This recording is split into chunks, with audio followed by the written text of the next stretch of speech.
me in the penitentiary, but I'm in the truth. The Lord had other plans. Lord had other plans. I had to let go of that life to get my life. I know they not gonna understand. They wanna see me down. Won't let them take my crown. Won't let them take my crown. When the righteous on authority, the people rejoice. But the ones that rule now, they say that slave is a choice. Call it the great migration. Slaughtered like animals, devils got a perpetual hatred for our nation. This place need to burn soon. Still licking our wounds, ain't in a position to listen to coons. We ain't got time for your 2 cents. While we still getting hung by a neck, it's such a nuisance. Hey, Shalom, Lord Christ, Israel. My name is Officer I.S.U.P.K, Officer 50 in the I.S.U.P.K under Commander Gen.YAHANNA. And today we're here doing an interview with a survivor from the candle factory in Mayfield, Kentucky. If you would, sis, go ahead and let everybody know what your name is. Angelina Turner. All right, Miss Angelina. Now, how long have you been working at the candle factory? I've been there this time 2 months. Previously, I was there for about 7 years. But I came this round because I'm majoring in manufacturing engineering. Awesome. So I had to have an internship. So I went ahead and took this while I was available. Okay, that's awesome. Now, what are like some of the experiences you've had working at the candle factory? It's fast paced. Okay. It's about production. It's all about numbers, no safety. That's all it's about. Numbers and no safety. So like they have no regards for the employees that they had working for them. No. Okay. It used to be like when I used to work there, it used to like glass and stuff drop on the floor. You had to clean it up immediately. This go round, no. Nobody. It was all about getting these numbers out as quick, fast as possible. You know, it's the holiday season. Right. Okay, so with that being said, was there people asking to leave? Did you ask to leave? And what was you told if you did ask to leave? Like, what was going on with that? I didn't ask to leave because, one, I live in Murray. Mm-hmm. So I couldn't outrun a tornado. Right. And I felt like the candle factory was the safest place for me to be at that moment. You know, so where was I going to go? If I was able to leave, I wasn't going to be able to make it home in time. You understand what I'm saying? Right.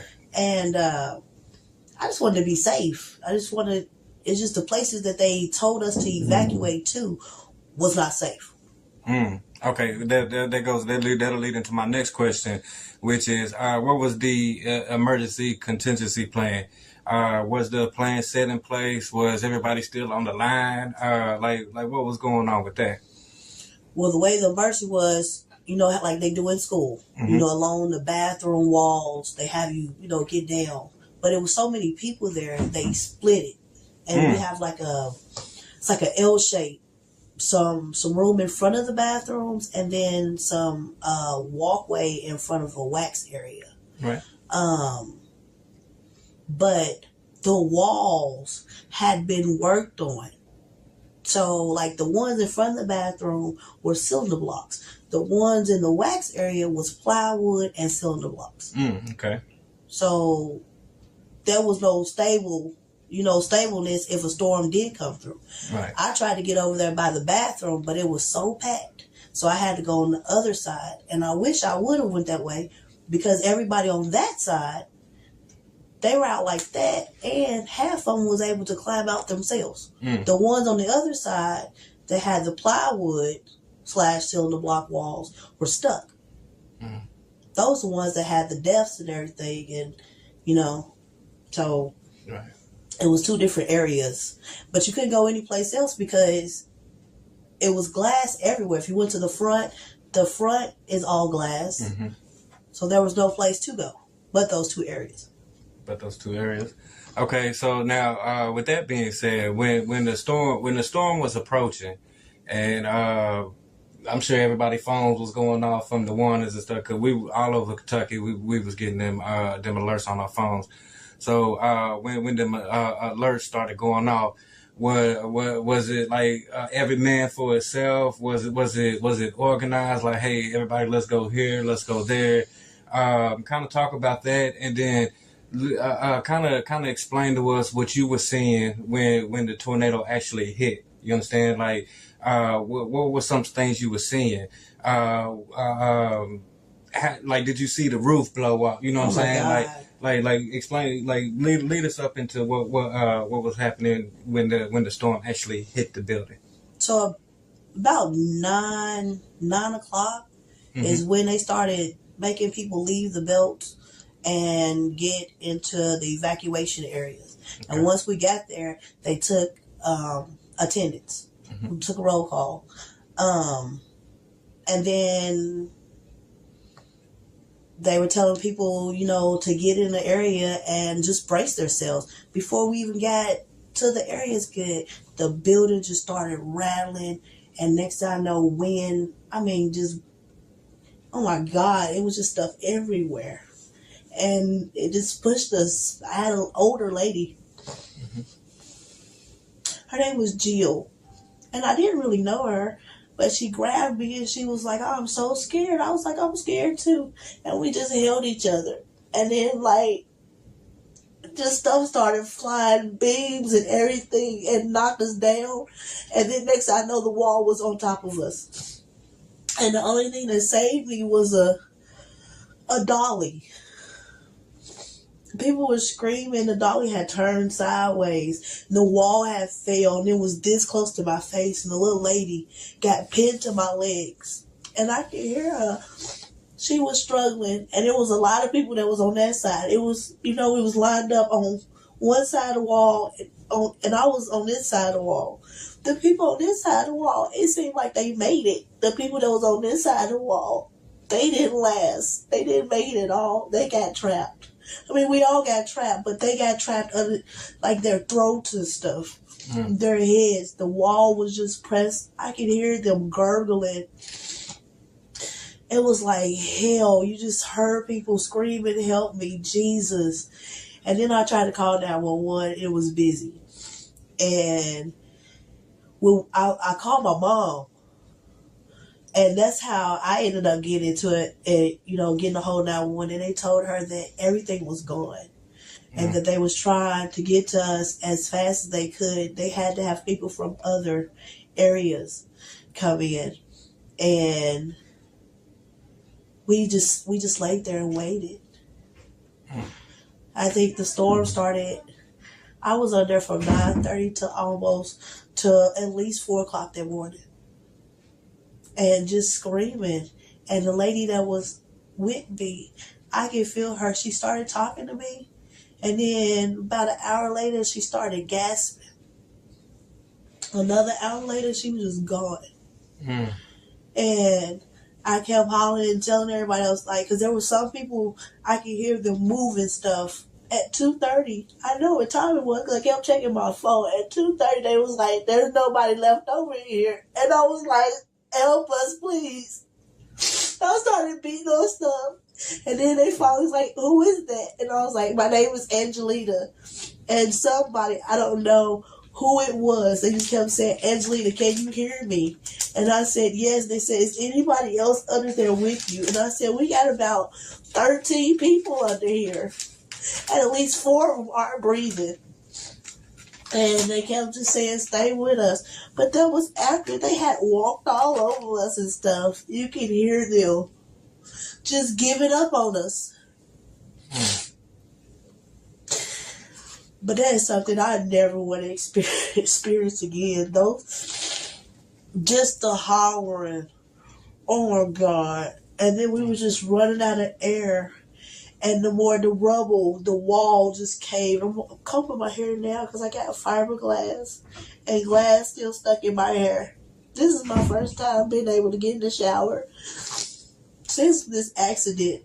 I haven't been able to move, and I done broke my leg. You can see it. I'm going to turn to get the camera again. I don't want to get my ugly toe.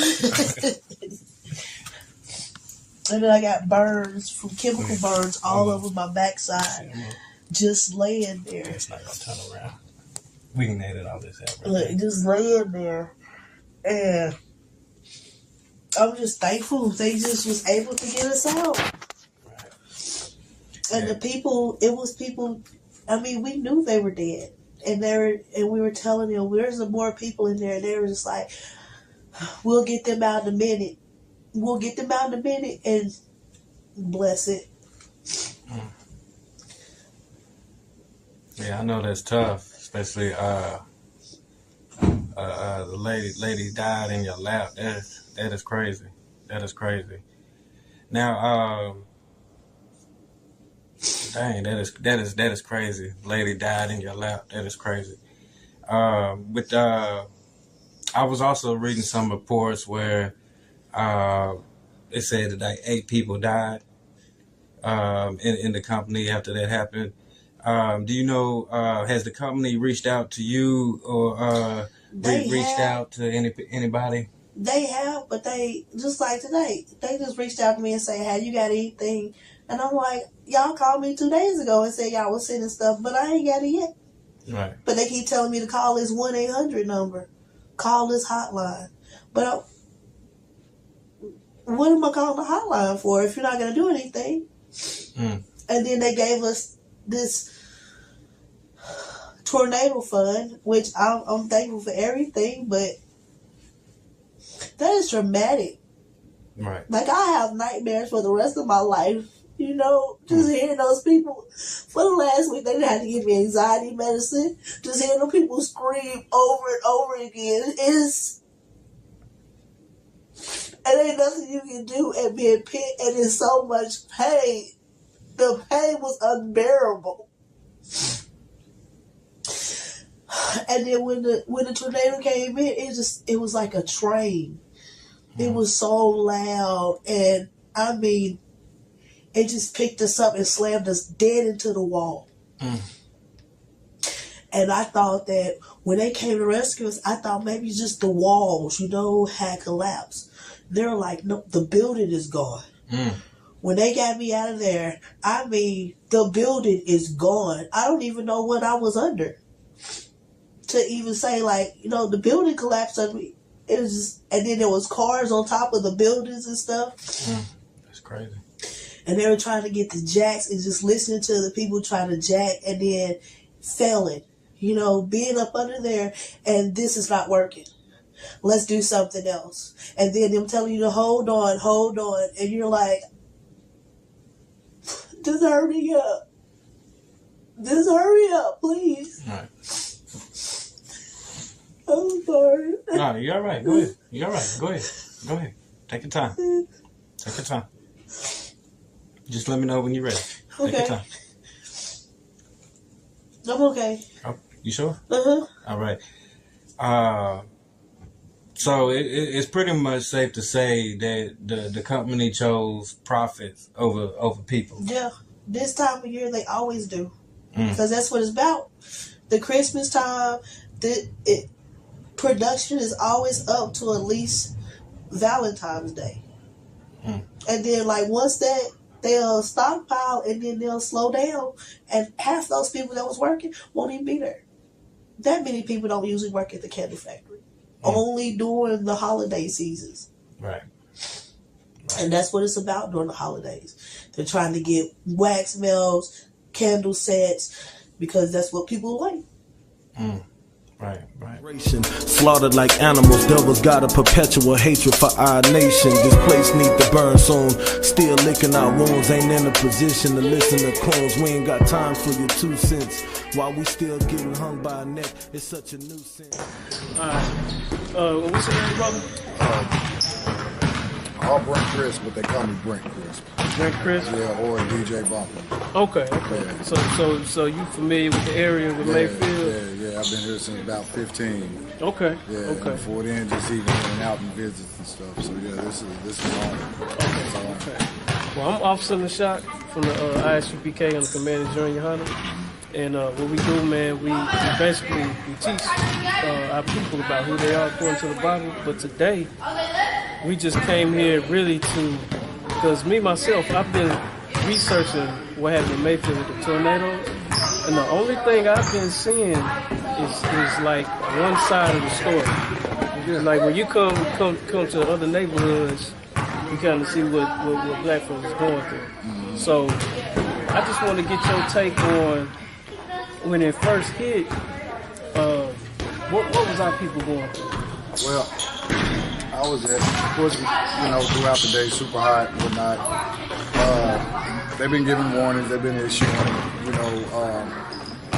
all day long. So, of course, like any other halfway tornado, people taking it lightly, whatever. But as the day went on, some people started tuning in like, okay, he's still talking about it. So you get to the final hours of it where, okay, now it's been on the ground for this long. It's been on the ground this long. It's coming. It's not, we didn't have a watch. We didn't have the warning. And it starts to get here, you're like, now we probably maybe need to take this one. Even if it's, a little light, maybe not light, but be prepared, you know what I mean? Right. So once it got so far, the meteorologist's face, I actually happened to watch it at the time. He was just demanding, like, this is not a warning, this is not a watch, this is an emergency. Get the shelter somewhere, call my brother, call my kids. Of course, I was with one of my kids, my older one was older, she was in Paducah, so it was a Christmas party, she was good. So called my brother, he lived in one of the parts here. He said, yeah, he cool. I know what he meant, he might going to fall over, but as he got there,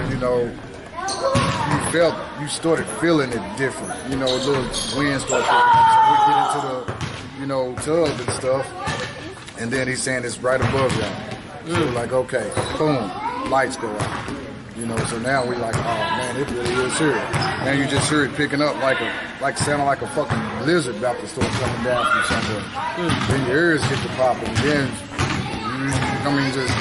Is it true that what they say about it sound like a train? I didn't get that direct part of it. My brother, when I went over there right after it was over, popping ears, sound like a train. Cause see, he actually was looking out the back door as it was coming to us.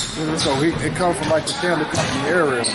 And he's coming, he said, man, all I seen was purple and blue. Immediately the wind just hit. So he done got behind, like I call the old person peek, behind the door like purple and blue? Purple and blue. He said he got behind the door, like, old people peek behind the door like that.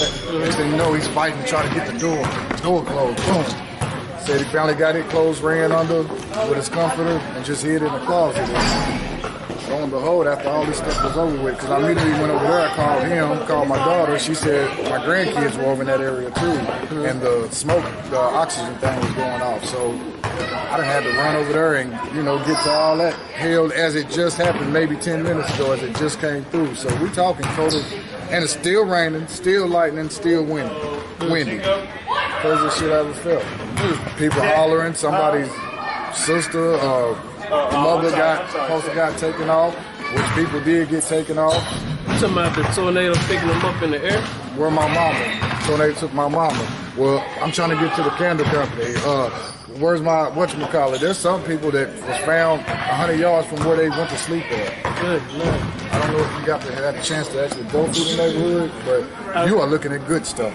This is good. This is kind of what the outskirt is, because it hit more going kind of like that way. Coming in, we seen trees bent over. It's like people's roofs and tin everywhere.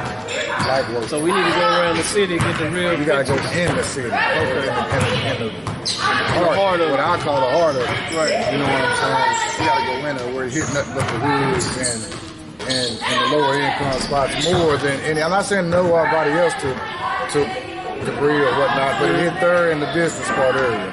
So yeah, it's. Well, let me ask you this. Okay, since it destroyed those areas, where did those people go? Like, where are they at right now? That night, I think they opened a quick shelter at the Mayfield High School because it happened at 8:30, 9 o'clock in the morning. At night. So a lot of them maybe had to stay overnight. You really don't know. I had to take my grandkids to my brothers, because his spot was okay except for the outside, and then they live actually in the country, so they were cool. But one part of it didn't have lights, but that part, like in the blacks, you had to get out of there. You had to just go wherever you possibly could.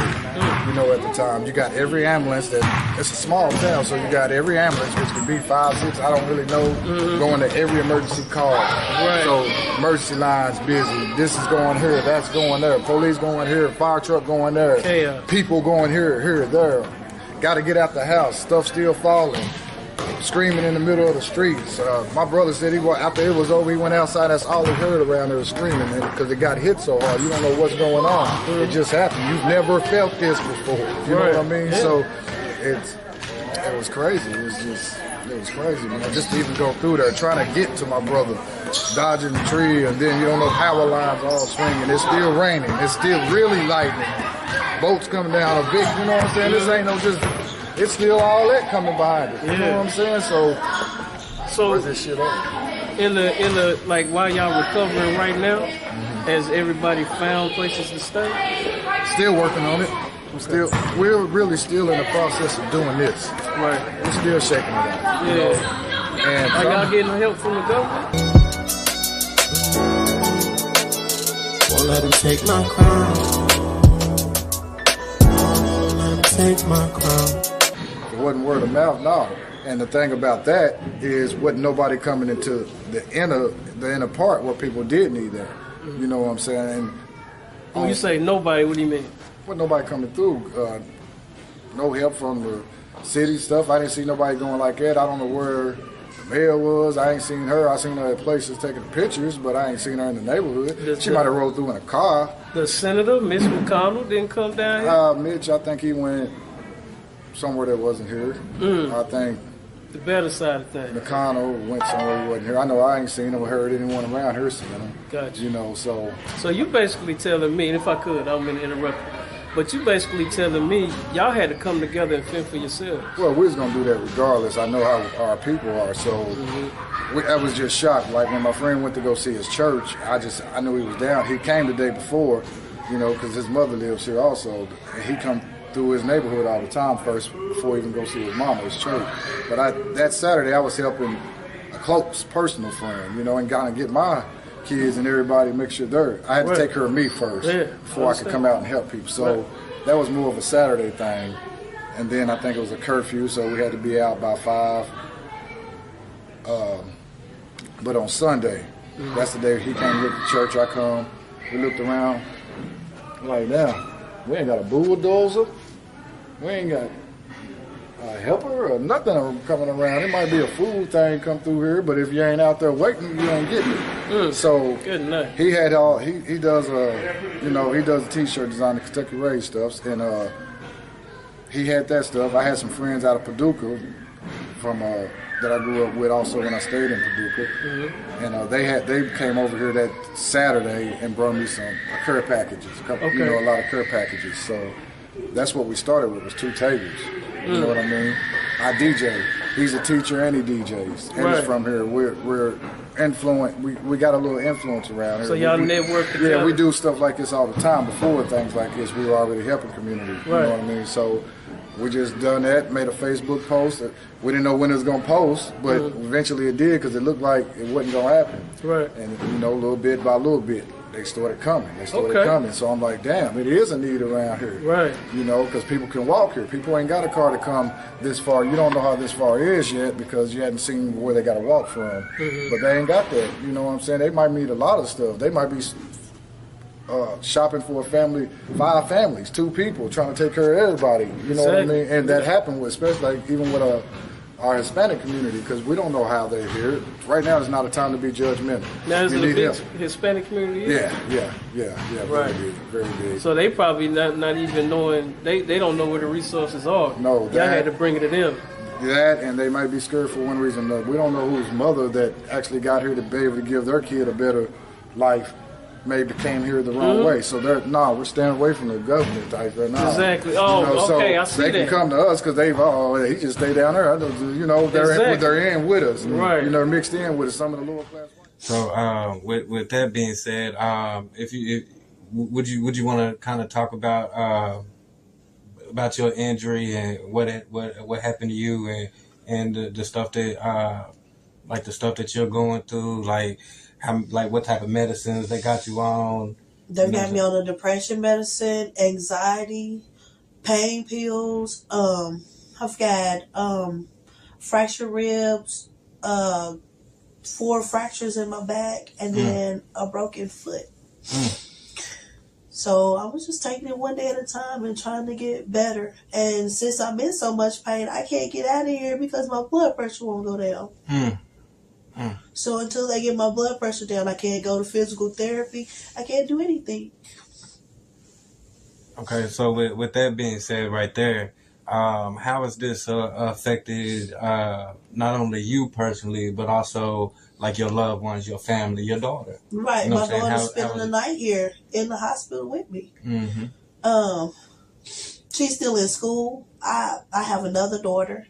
Her boyfriend was in the candle factory. He broke 3 ribs, but there's nothing they can do about ribs, and he was able to pull himself out. So, I mean, it's a lot.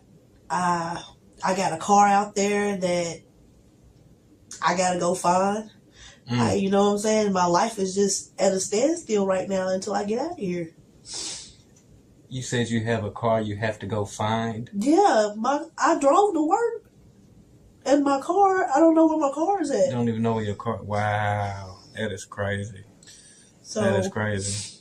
And then I canceled all my cars and stuff. You know, they said that people were still in the cars out there. And they just got 5 people and arrested them. They were still in the cars and rummaging through the cars.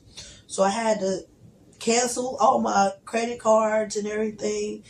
And trying to keep my wits on what I need to do. And on top of this, taking all this pain medicine. You know what I'm saying? Right. And I figured that somebody be here to help me. You know, to at least what's going on? What do you need help with? Nobody's here to do that. Right. That's sad. That is sad. Has like anybody from like any of our people come up here trying to see how you're doing, try to bring you stuff? Yeah. You know what I'm saying? Just my community in Murray, you know, they have been here, bring me snacks and pray for me and everything and whatnot. But far as like the candle factory, no. Like they don't give a shit. Like I'm just here. You can call us if you need it, but they're not doing nothing. What am I calling you for? That's crazy. Just to talk on the phone to you? I didn't talk to people 3 times. And they ain't got over here yet. That's sad. That's sad. That's really sad. Especially they keep you there. Y'all can't leave. If you leave, we're gonna take incentives. Or if you do stay, I'll go ahead to this spot right here. And, you know, they knew that that wasn't a secure spot for everybody to go. Now, the temp agency that I work for, Hamilton Record, they have kept in contact. Anything I need, they've been out here 2 or 3 times, you know, and staying on top of it. But the actual candle factory, no. Now, is it true? I think I seen a report, or I may have heard somebody say this, that they was trying to get people to go work at another factory in Fulton. HP. They got another factory. It's called HP. And I heard that they were supposed to go Monday. And then after all this came about, they rescinded it and said that everybody can have 2 weeks off. So I believe they gave everybody 2 weeks off. So everybody that was in the building, or especially the night crew, all the night crew that was in the building, they get 2 weeks off to heal from their pain and suffering, and then they have to go right back to work. No, the night shift, we're supposed to file workers' comp and unemployment. Okay. So the first week, when they first started, they were saying that. And then after this massive lawsuit came about, then I heard that everybody, you know, do workman's comp. Right. But nothing, I haven't heard the same thing, you know, nowhere. So that's what I'm saying. When you call a 1-800 number, you're not getting the same answer to know what to do. You know what I'm saying? Right. You're getting the runaround. Yeah, the runaround. That's crazy. That's crazy. Now, is there anything else that you would like to say? Anything else that you want us to know? Anything else that you think the people may need to know or hear? Just let it out. The floor is yours. Where the hell was OSHA? OSHA is supposed to be in these factories, and I feel like OSHA failed. If I could real quick, explain to the people what OSHA is for the people that don't know what OSHA is. It's an occupational safety hazard. They're supposed to come in and check the factories and make sure they're up to par. Make sure that the SOPs and everything, they're following the correct guidelines in situations like this. But I don't know when the last time OSHA been out there, because nobody wears PPEs, no kind of protective anything. You know, glass, I mean, we work with glass jars. They don't make nobody wear glasses to protect their eyes, nothing. And I've never worked in a factory that's like that.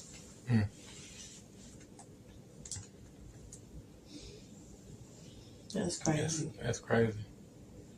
Is that all you have? The floor is yours. You can say, well, it's open for you. Say anything you like. Put your let everybody know what your GoFundMe is. If they can help out, they can send you some help. I don't remember it. My daughter did it. What's the name of it? It's all good. You can send me the link and I'll put the link out for you.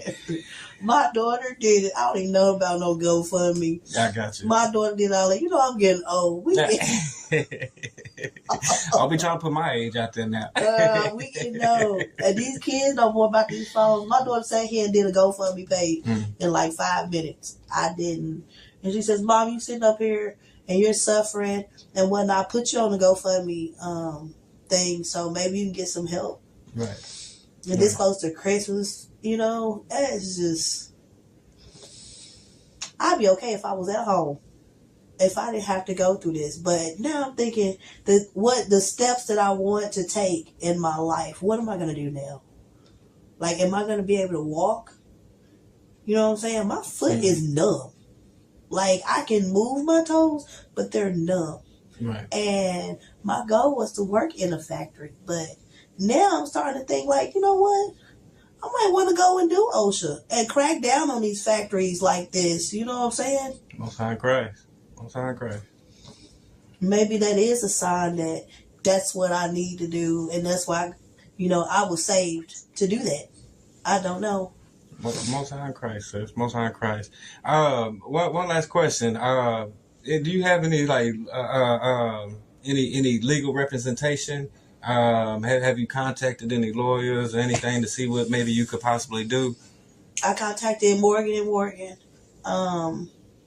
And so far, they're waiting on me to finish my process of what the doctor's saying. And they're holding my hand. And that's what I'm thankful for. Somebody to hold my hand. Who knows what to do in situations like this? Right. You know, and that's the reason why I hired an attorney. If the candle factory would have came and like, look, you know what I'm saying? We fucked up. You know, and this is what you need to do, and we're gonna do it this way, and you know what I'm saying? I would be more at ease because I feel like someone cared. But I had to go out of my way to go get someone to hold my hand. Right. To tell me, yeah, they fucked up, but we got you. Right. So that's one day at a time, and I'm just trying to raise my kids and stay out the way. Right. Well, I really do appreciate you, your courageous testimony right here. I know you didn't have to do it, so I do appreciate you. I know it brought out a lot of emotions. I apologize for that, but it just helps to get that out. Yeah. You know what I'm saying? Just letting other people see, letting other people know what you're going through. Maybe that'll help somebody else in the long run, you know. So it's always good that you can get that out. And I do appreciate you for doing that. Okay. Mm-hmm. I bet they'll change it after this go round. I bet it won't be the same. They'll be more strict. What you said. But it shouldn't have to. This shouldn't have to happen. Right. You're exactly right. This shouldn't have had to happen for a company to want to do better by the employees. To at least just make sure they're safe. You know what I'm saying? Right. Choosing profit over people, that doesn't get humanity anywhere. You understand? So, I really do appreciate you. And unless you have anything else you want to say, we can go ahead and end it because I know you may be a little emotional right now, and I don't want to. You know what I'm saying? So with that, just keep me in your prayers. So Israel, let's keep Angelina in our prayers. And with that, I.S.U.P.K. Shalom, Israel.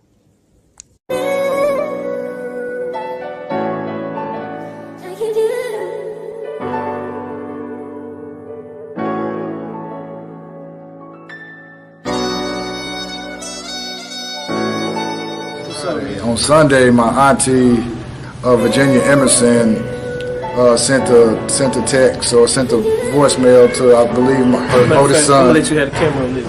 And sent a text to our oldest son. She's from Clinton, Kentucky. She sent a text to our oldest son, or voicemail, I should say, that something's wrong with the car and she don't know where she's at. And once we got he got to check it, and you can't call it because it goes right to voicemail.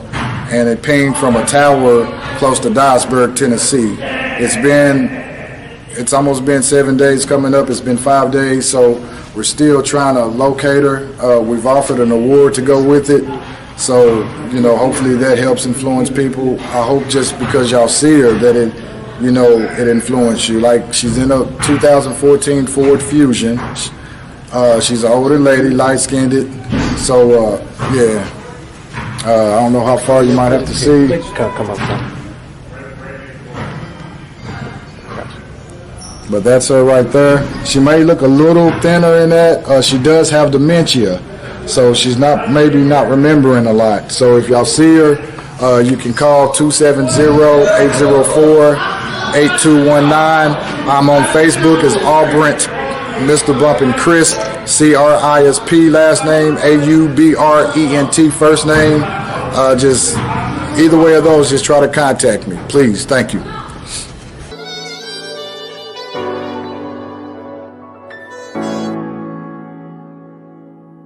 I want you to stay strong in the spirit of the Lord. Hey, listen, if you like this tape, hit the like button and share it, man. Hit the share button. Everybody share it to their own personal Facebook accounts. Share this video, man, to wake up brothers and sisters all over this earth.